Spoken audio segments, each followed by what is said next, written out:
কিন্তু যে আজি যে এনেকুৱা মিছা এটা ৰিপৰ্ট ওলাইছে সেইটোত মই আজি একো পুনৰাই কৰা মই এনেকুৱা লাগিছে মোৰ স্বামী আজিৰ পৰা মোৰ এনেকুৱা বেয়া লাগিছে যে ছেকেণ্ডবাৰ মই বহুত আঘাত পাইছোঁ যে এই ৰিপৰ্টটো ওলোৱাৰ কাৰণে। সিহঁতৰ কোনো বেমাৰ আজাৰেই নাছিলে আৰু চাওক চৰকাৰে আজি ৰিপৰ্ট ওলাওঁতে ইমান দেৰি কৰিলে বহুত দেৰি কৰিলে ৰিপৰ্ট কিবা এটা আছে নহ'লে ইমান দেৰিকৈ কিয় আমাক ৰিপৰ্ট ওলাই দিব।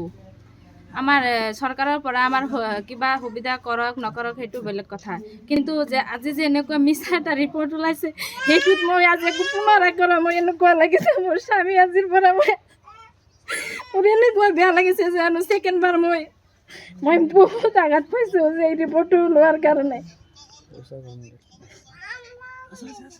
মহিদুল ইছলামে কেতিয়াবা মদ খাইছিল নেকি? নাই, আপোনালোকে তাই এখেতে যদি মদ খালেহেঁতেন, এজন এডভকেট আছিলে, এজন মদ খোৱা মানুহে আনকতো কেতিয়াও সহায় কৰিব নোৱাৰে।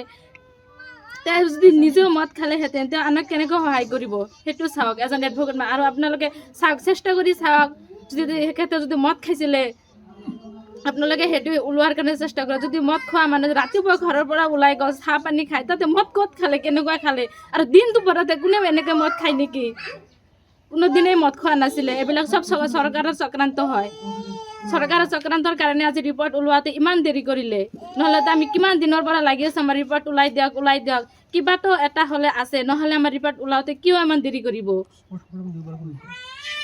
আৰু মোৰ হাজবেণ্ডক পষ্টমেৰ্টেমো দুবাৰ কৰিছে। আপোনালোকে কোনোবা দিন শুনিছে নেকি যে পষ্টমেৰ্টেম মানুহক দুবাৰ কৰে? এবাৰ ওলাই দিয়াৰ পিছত আৰু একবাৰ পষ্টমেৰ্টেম কৰিছে। চক্ৰান্ত আছে বুলি ভাবে? হয়, চৰকাৰৰ পৰা চক্ৰান্ত আছে। চৰকাৰে মোক কিবা এটা সুবিধা কৰক নকৰক সেইটো বেলেগ কথা, কমচে কম সত্যটো ওলাব লাগে। মই আজিৰ পৰাহে গম পালোঁ যে কোনো সত্যতা নাই, ডক্টৰৰ ওপৰতো নহয়, কাৰোৰ ওপৰত নহয়। সত্য যে কেতিয়াও সত্য হৈ নোলায়, সত্য সদায় লুকাই থাকিব। মানুহে কোনোদিনে ন্যায় নাপাব। হয়, আমি ব্যৱস্থা ল'ম, আমি কোৰ্ট যাম, ৰিপৰ্ট ল'ম, ৰিপৰ্ট যাই আমি কোৰ্টত যাম, যাই কিনে আমি তাতে যাই কিনে আমি আপিল কৰিম আমি। কিন্তু যে আজি যে এনেকুৱা মিছা এটা ৰিপৰ্ট ওলাইছে সেইটোত মই আজি একো পুনৰাই কৰা মই এনেকুৱা লাগিছে মোৰ স্বামী আজিৰ পৰা মোৰ এনেকুৱা বেয়া লাগিছে যে ছেকেণ্ডবাৰ মই বহুত আঘাত পাইছোঁ যে এই ৰিপৰ্টটো ওলোৱাৰ কাৰণে। সিহঁতৰ কোনো বেমাৰ আজাৰেই নাছিলে আৰু চাওক চৰকাৰে আজি ৰিপৰ্ট ওলাওঁতে ইমান দেৰি কৰিলে বহুত দেৰি কৰিলে ৰিপৰ্ট কিবা এটা আছে নহ'লে ইমান দেৰিকৈ কিয় আমাক ৰিপৰ্ট ওলাই দিব।